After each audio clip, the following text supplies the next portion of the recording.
Hello everyone and welcome to another day of Travel Journal and Urban Sketch.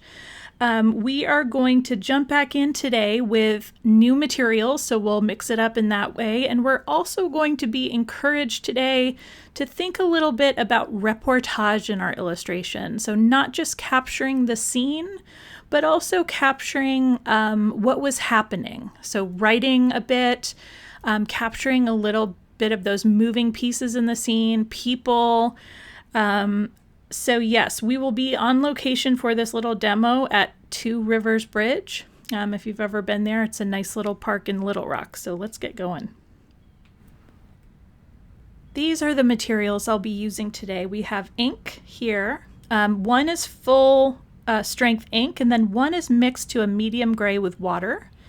We have some water, paper towels, a dip pen, and just a little round brush.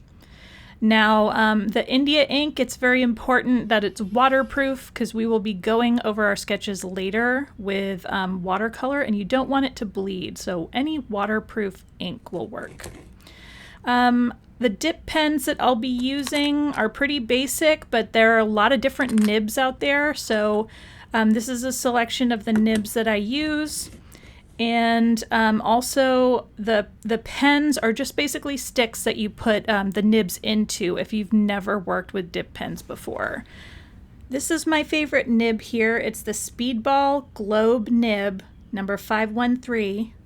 And I like it because it's pretty smooth on watercolor paper and it's pretty flexible to make a good line variation. Now all of this stuff fits in this beautiful Tupperware container, just so I'm not spilling ink everywhere in my car. So very basic, but ready to head out. Now I do have a travel easel. It's a tripod that can kind of hold up a pad or sheets of paper. So I would say you don't need this, and I don't take it out all the time, but if I'm going to be sketching for a long time on location, it's kind of nice to have something that'll hold up my paper and supplies. So if you're interested in figuring out what this one is, I can definitely send you the link. But Art Outfitters also has a fantastic easel that can be used for sketching in watercolor. So as I'm out here on location, I'm going to not only be drawing the scene, but also some of the walkers, some of the people on bikes, some of the people picnicking, all of the stuff that happens to kind of capture the nature of this park. I started off today by facing the bridge, and I was focused on drawing people at first. So just all across my page, I started drawing people in the medium gray ink. And we aren't focused on detail because these people are moving much too fast to draw any detail. So if you can capture basic body shape, basic clothing, position, you're doing a good job. Please don't be worried at that stage about, did I get the person right? Are they recognizable? This is about capturing kind of the flow of the situation. So after drawing about a half page of those people in motion, I turned my chair around to draw something that was not in motion, the bridge over the river. So I'm recording multiple things here. I'm recording the scene, I'm recording the people in it, and I'm going to also be making some notes about being there. In this case, I'm going to start working with that medium gray ink, so the ink mixed with water. And the reason for that is it's easier to kind of hide imperfections if you start with a gray. And then you can accentuate lines that were really working with black after the fact. So this is kind of like almost my sketch stage.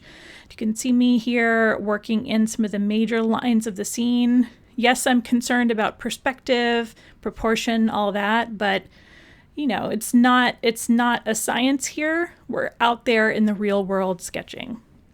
So I'm simply capturing like major lines and shapes and some of the details that I want to remember.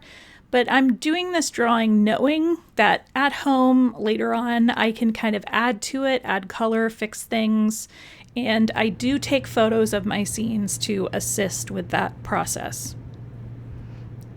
And as I'm on location, I'm allowing myself to observe things, get interested in things, take photos of things, take videos of things to assist later.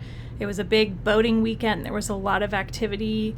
So some of my work was drawing on site and some was back here at home in the studio.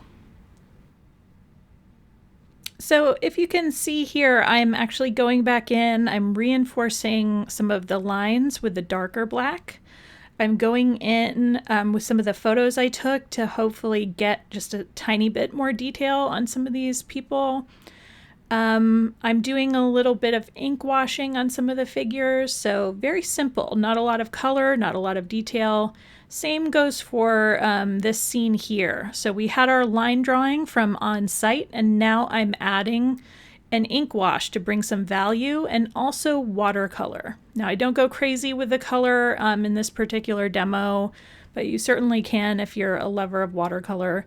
Adding a little splash, a little sky there. And then I'm going through some of the photos that I took while I was on site. So I only had so much time on site that day. I'm going back in to get some of those characters that I saw, the kayakers, the boaters, the fishermen, the people who were kind of hammocking and enjoying their day. So this is one of my final compositions from that day at the river. You could see I've added text, some of the notes I took while I was there.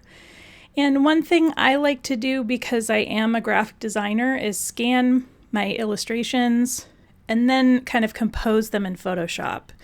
Now I'm not going in and adjusting things in Photoshop. I'm basically saying, move this over here, move this over here. What that'll allow me to do is basically take 2-4 pages and put them into a composition together. It's definitely not necessary, because I think one thing that's nice about posting your work on Instagram is you could take a snapshot of this part of your page or that part of your page and kind of frame them the way you want and have them so that the viewer can scroll through if they like. So just a little work on the back end to kind of freshen up these compositions can be a really great thing to do, but primarily your work is to kind of be in the environment and record what you see, record what you hear, and give the viewer a sense of what that day was, what that event was. So I'm going to encourage you guys to get out there, find something that you want to record. Is it the summer intensive? I think that would be so cool to see, sketching about the summer intensive. So yeah, I look forward to seeing your work.